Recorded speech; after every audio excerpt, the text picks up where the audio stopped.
40 is a big number. James Harden's hit it 20 times this year, and now you can get 40% off at The Athletic by going to theathletic.com/thinkingbasketball. They feature huge names like David Aldridge and John Hollinger, and also have great in-depth bubble coverage for every team. You can download the app, customize who you want to follow, and you also help support this channel by heading over to theathletic.com/thinkingbasketball for that 40% off. In 1972, chess grandmasters Boris Spassky and Bobby Fischer met in Iceland to determine the world champion in a clash dubbed the match of the century. That was child's play compared to Brad Stevens and Nick Nurse. It's hard to confidently say if the 2020 Eastern semifinals was the best tactical back and forth ever between two coaches, but it was certainly the most prominent, where major adjustments imbued the very personality of a number of key games.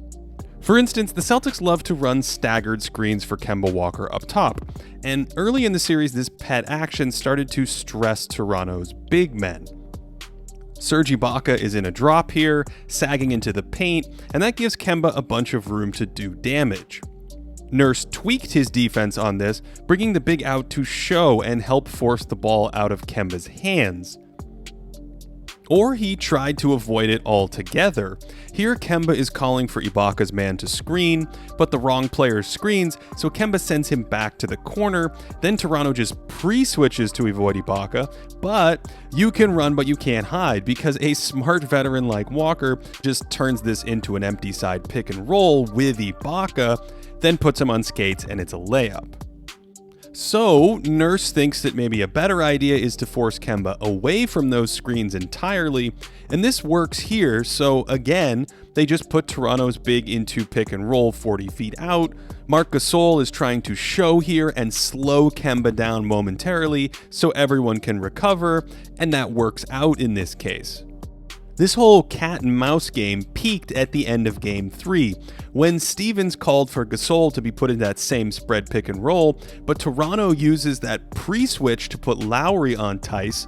So Boston counters back with Marcus Smart sprinting to set the screen. Gasol frantically rushes at Kemba, who has Marcus Smart for a three, but Gasol stays on Walker, which invites him to try something more, and he breaks free and makes an all-time pass right before the buzzer to put Boston up 3-0 in the series. Well, at least that's what would have happened in a normal series, but this was no normal series. So with a half second remaining, that Ojanobi guy stole the game and off we went. Meanwhile, Toronto wanted to attack Kemba Walker, the weakest link in the Celtics defense. This meant bringing him into pick and roll and possibly finding a switch that the Raptors could exploit. And as we saw in last year's finals, switching a small onto a big can also lead to easy offensive rebounding opportunities for Serge Ibaka. One soft spot that Nurse targeted a few times was an empty side pick and roll into Kemba, and easily giving up the switch makes this difficult to defend. Now, the Celtics have a method for protecting a guard like this, perhaps better than any team in the league.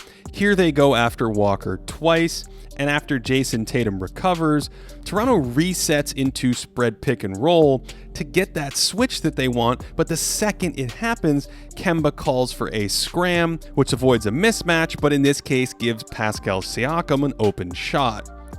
And here's a play where Stevens and the Celtics think a move ahead. Marcus Smart is guarding the corner, but reads the pin down action, so he cheats into the path of the route so he can switch on to Siakam instead of Kemba, and he's just so good he denies the pass entirely.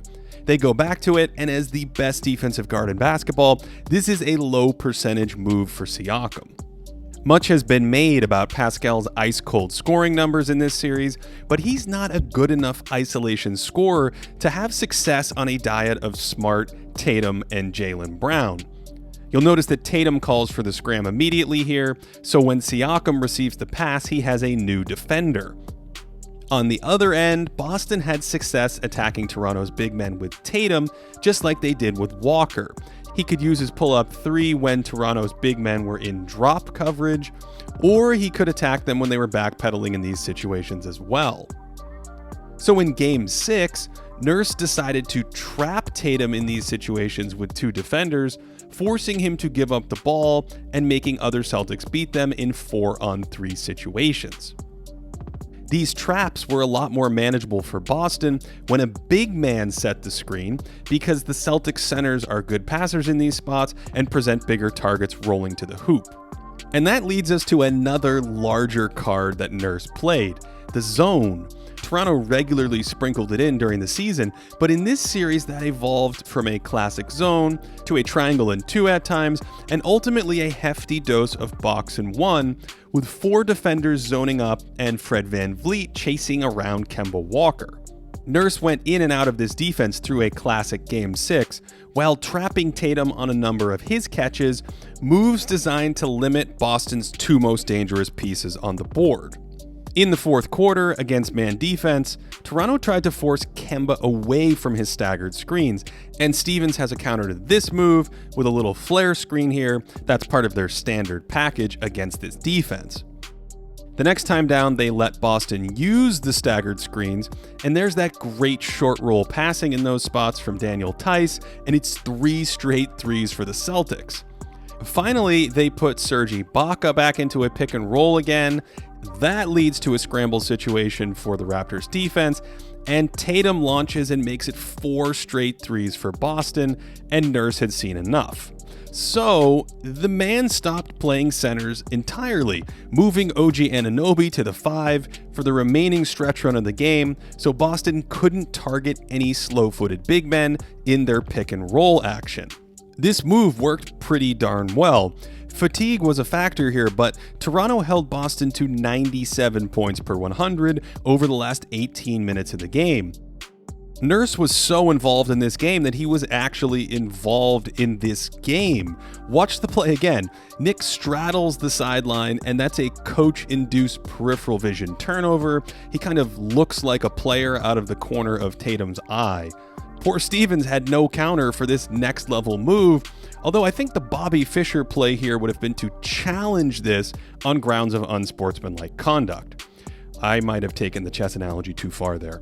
After Kemba Walker was lightly tapped on his last-second layup, we went to overtime. And at the end of the first OT, Brad Stevens drew up a vintage out-of-bounds play where Tatum cleared to the corner as a decoy so Brown could have an open runway on the lob.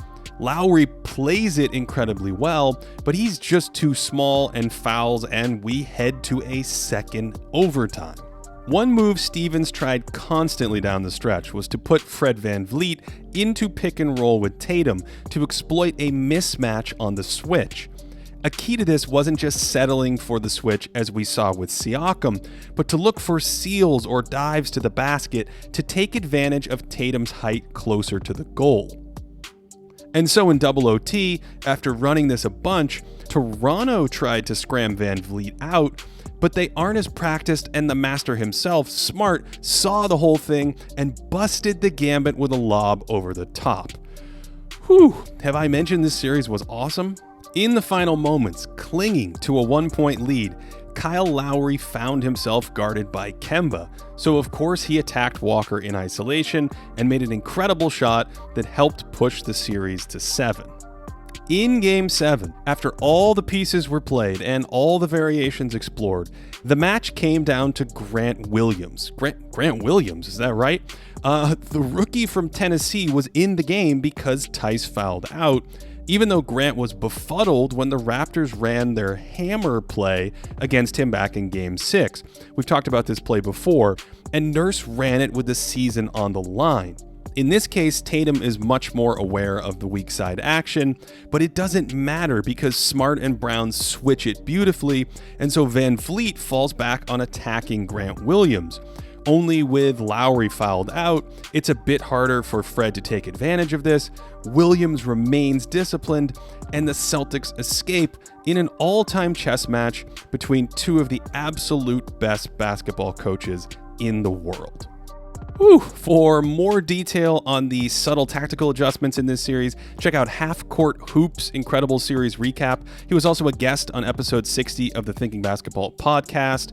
Signing up at theathletic.com/thinkingbasketball helps support this channel, as does going to patreon.com/thinkingbasketball, where you can find videos for subscribers, historical stats, and much more. As always, thanks for watching to the end, and I hope that you're having a great day.